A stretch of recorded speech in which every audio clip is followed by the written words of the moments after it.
में आप सभी का स्वागत है। आप देख रहे हैं सुपरफास्ट 100। मैं हूं आपके साथ मैत्रेय त्रिपाठी। नमस्कार, मैं राशिद। करेंगे बड़ी खबर से शुरुआत। जम्मू कश्मीर के श्रीनगर और जम्मू समेत कुछ इलाकों में हो रही बारिश ने फिर से मुश्किल बढ़ा दी है। श्रीनगर में तेज बारिश की वजह से रेस्क्यू ऑपरेशन में लगे जवानों को राहत और बचाव का काम रोकना पड़ा है। ज्यादा देर बारिश रही तो हालात और भी बिगड़ सकते हैं।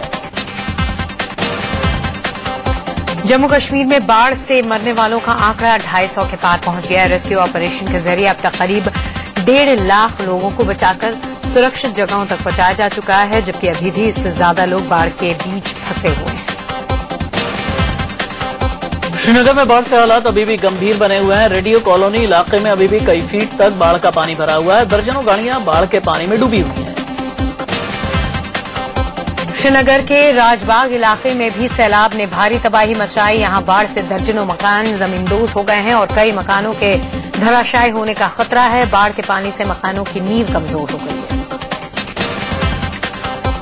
श्रीनगर में सैकड़ों बेघर लोग सड़क पर आ गए हैं। राजभवन के सामने सड़क किनारे लोगों ने अपना सामान रखा हुआ है और ये लोग सुरक्षित जगहों पर जाने के लिए अपनी बारी का इंतजार कर रहे हैं। रेस्क्यू टीमें इन्हें सुरक्षित जगह पहुंचाएंगी। श्रीनगर के कई इलाकों में अभी भी हजारों लोग बाढ़ के बीच घरों में फंसे हुए हैं। सेना का रेस्क्यू ऑपरेशन जारी है। जवान घरों में फंसे लोगों को पानी और खाने पीने का सामान पहुंचा रहे हैं। घरों के बाहर 8 से 10 फीट तक पानी भरा हुआ है। श्रीनगर में बाढ़ के बीच घरों में फंसे कई लोगों को सेना के जवान खिड़कियों से बाहर निकालकर सुरक्षित जगहों तक पहुंचा रहे हैं। इनका आधा घर बाढ़ में पानी में डूबा हुआ है। घरों के अंदर ये लोग दहशत में दिन गुजार रहे हैं। श्रीनगर के एक इलाके में कुछ लड़कियों और लोग बाढ़ से घिरे घर में भूख से बेहाल थे, जिन पर अचानक रेस्क्यू टीम की नजर पड़ी। जवानों ने सीढ़ी लगाकर इन लोगों तक पानी और खाने पीने का सामान पहुंचाया। श्रीनगर में एमबीबीएस की पढ़ाई करने वाले तकरीबन 200 छात्र छात्राओं को सेना ने बचाया है। इनमें कई लड़कियां भी शामिल हैं। ये लोग 10 दिनों से बाढ़ में फंसे थे। सुरक्षित घर पहुंचने की खुशी इनके चेहरे पर साफ झलक रही थी। बाढ़ ने जम्मू बॉर्डर पर तैनात जवानों की मुश्किलें बढ़ा रखी हैं। सीमा की सुरक्षा के लिए मुस्तैदी से तैनात ये जवान दिन रात इलाके पर पैनी नजर बनाए हुए हैं। कुछ दिन पहले इनके चेहरे पर साफ झलक रही थी। बाढ़ ने जम्मू बॉर्डर पर तैनात जवानों की मुश्किलें बढ़ा रखी हैं। सीमा की सुरक्षा के लिए मुस्तैदी से तैनात ये जवान दिन रात इलाके पर पैनी नजर बनाए हुए हैं। कुछ दिन पहले कई बीएसएफ चौकियों को पाकिस्तान ने निशाना बनाया था। सीमा पर तारबंदी टूटने से बीएसएफ जवानों की दिक्कतें बढ़ गई हैं। पूरे इलाके में पानी भरा हुआ है। जवानों को बाढ़ के पानी और दलदल के बीच गश्त लगानी पड़ रही है। दुश्मन हालात का फायदा न उठाएं, इसके लिए जवानों ने गश्त बढ़ा दी है। जम्मू कश्मीर के कुछ इलाकों बाढ़ का पानी घटने से राहत मिली है, लेकिन इन इलाकों में महामारी का खतरा मंडराने लगा है। महामारी की आहट को लेकर सरकार पहले से ही अलर्ट है।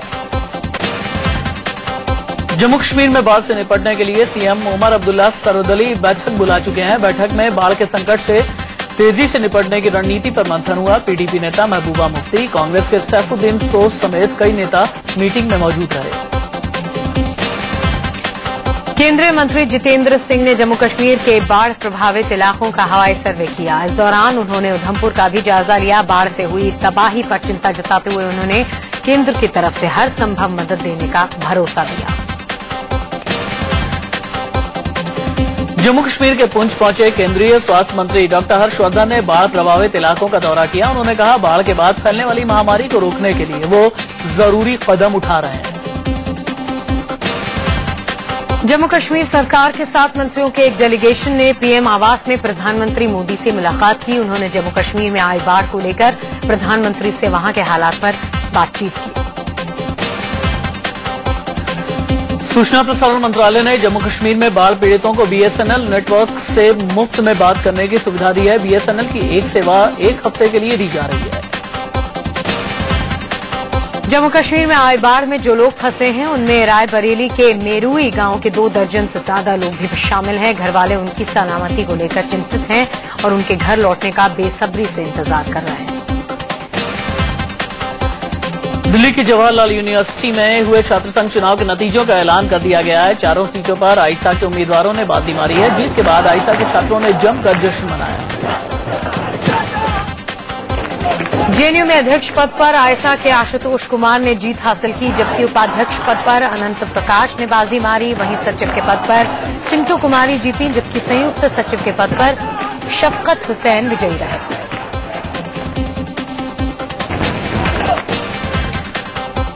इससे पहले कल दिल्ली यूनिवर्सिटी में मोदी का मैजिक चला और एबीवीपी ने छात्र संघ चुनाव में जीत हासिल की। एबीवीपी के उम्मीदवारों ने छात्र संघ के 4 पदों पर कब्जा करके एनएसयूआई को करारी शिकस्त दी।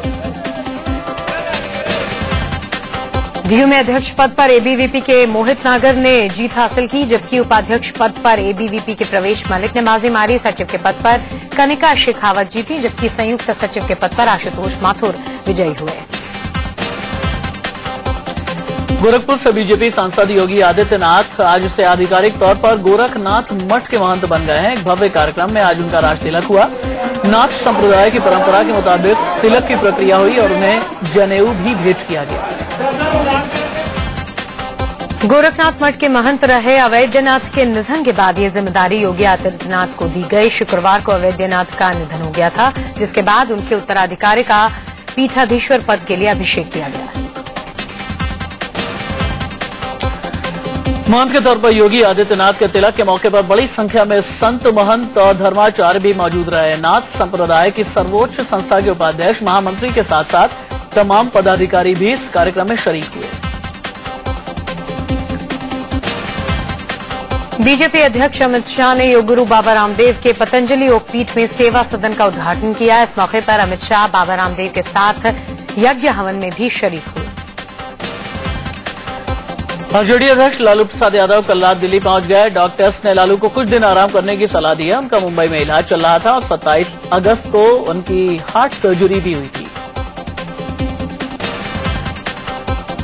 महाराष्ट्र विधानसभा चुनाव में पूर्व प्रधानमंत्री मनमोहन सिंह कांग्रेस के स्टार प्रचारक होंगे। लोकसभा चुनाव में प्रचार से दरकिनार कर दिए गए मनमोहन सिंह को महाराष्ट्र कांग्रेस ने अपने स्टार प्रचारकों की लिस्ट में शामिल किया है। महाराष्ट्र के मुख्यमंत्री पृथ्वीराज चव्हाण ने बताया कि सूबे में चुनाव प्रचार के लिए 40 स्टार प्रचारकों की लिस्ट बनाई गई है, जिसमें कांग्रेस अध्यक्षा सोनिया गांधी, उपाध्यक्ष राहुल गांधी के साथ साथ पूर्व पीएम मनमोहन सिंह भी शामिल हैं। शिवसेना प्रमुख उद्धव ठाकरे ने कहा है कि अगर हालात बनते हैं तो वो मुख्यमंत्री बनने के लिए तैयार हैं। हालांकि कुछ दिन पहले उद्धव ने कहा था कि वो सीएम बनने का सपना नहीं देखते हैं।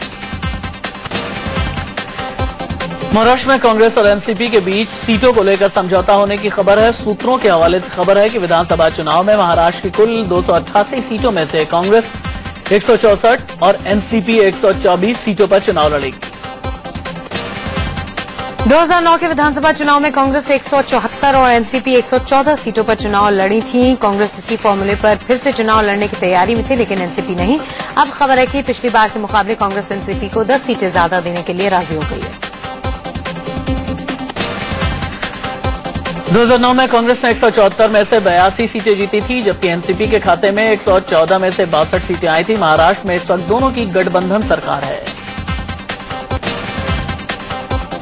दिल्ली में नशे में धुत एक ड्राइवर के कहर से पुलिस वाले बाल बाल बचे। प्रगति मैदान के गेट नंबर 1 के सामने तेज रफ्तार बेकाबू कार बैरिकेड को तोड़ते हुए आगे निकल गई।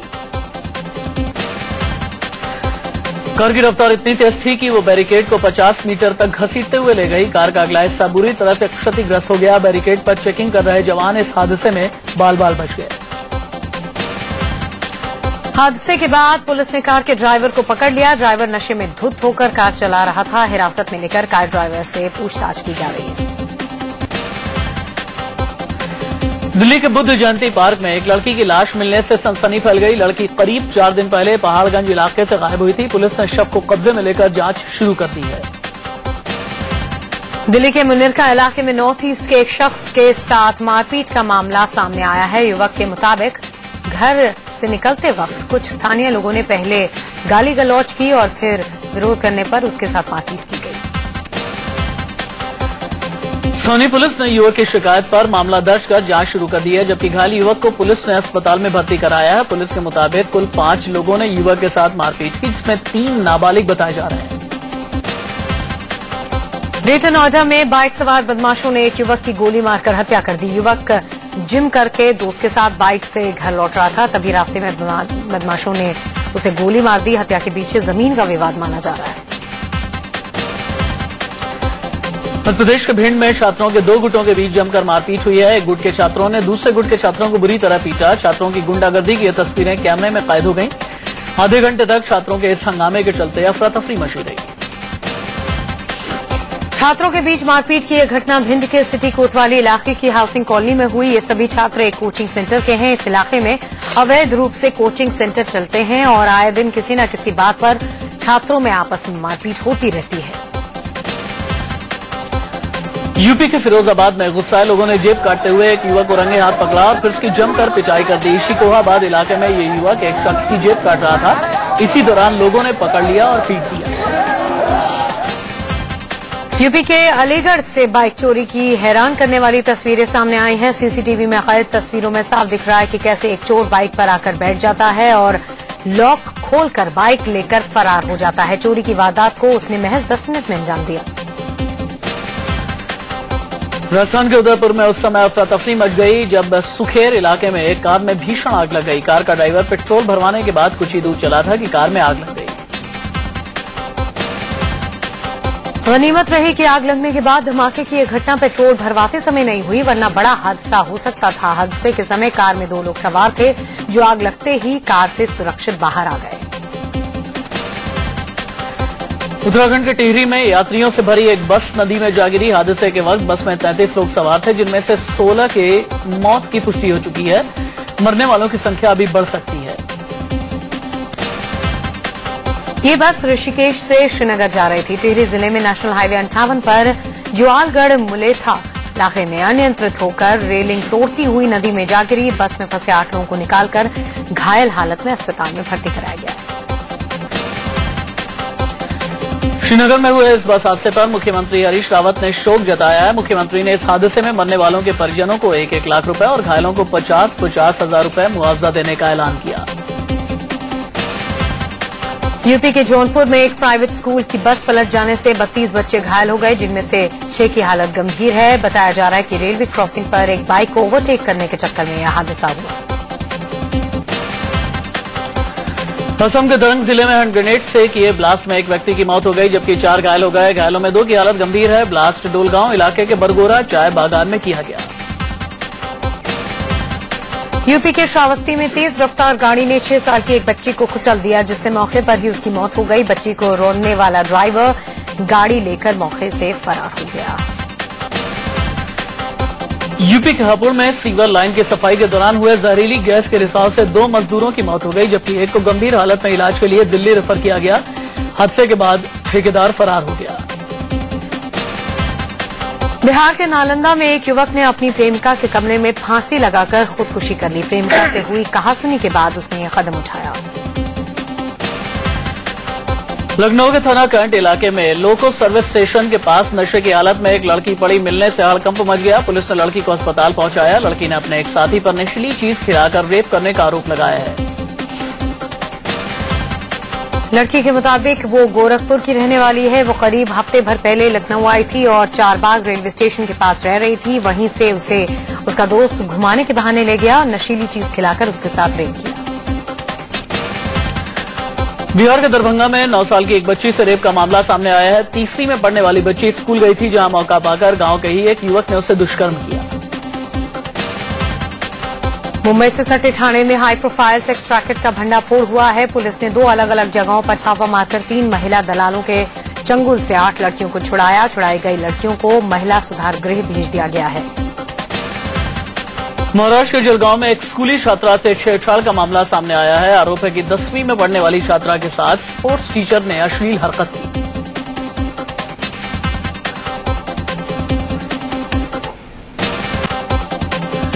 यूपी के संभल में चाचा भतीजा की गोली मारकर हत्या कर दी गई। भमोरी पट्टी गांव में दोनों लोग ट्यूबवेल के पास सो रहे थे, तभी पूर्व प्रधान और उसके भतीजे को अपराधियों ने गोलियों से भून डाला। पूर्व प्रधान और उसके भतीजे की हत्या से पूरे इलाके में हड़कंप मच गया। हत्या के पीछे सियासी रंजिश भी बताई जा रही है। पुलिस मामले की जांच में जुटी हुई है। उज्जैन में एक पुलिसकर्मी पर एक बदमाश ने चाकू से हमला बोल दिया, जिसमें वो गंभीर रूप से घायल हो गया। अस्पताल में उसकी हालत नाजुक बनी हुई है।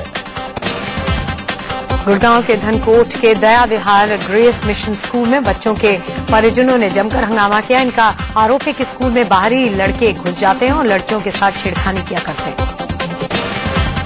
छात्र छात्राओं के परिजनों ने कई मामलों को लेकर ये प्रदर्शन किया है। स्कूल प्रबंधन पर बच्चों को सही खाना नहीं देने का भी आरोप है। लोगों के हो हंगामे के बाद मौके पर पुलिस पहुंची और इन्हें समझा बुझाकर शांत किया। हरियाणा के रेवाड़ी में आग लगने से पीएनबी बैंक की शाखा में करोड़ों की नकदी खाक हो गई। साथ ही जेवरात और दस्तावेज भी जल गए। आग में दम घुटने से बैंक में तैनात सिपाही की मौत भी हो गई। दिल्ली के करावल नगर इलाके में पुलिस ने 4 लुटेरों को गिरफ्तार किया। पकड़े गए लुटेरों में 3 नाबालिग हैं। पुलिस को इनके पास से लूट की 2 बाइक और करीब 1 लाख रुपए कैश मिले।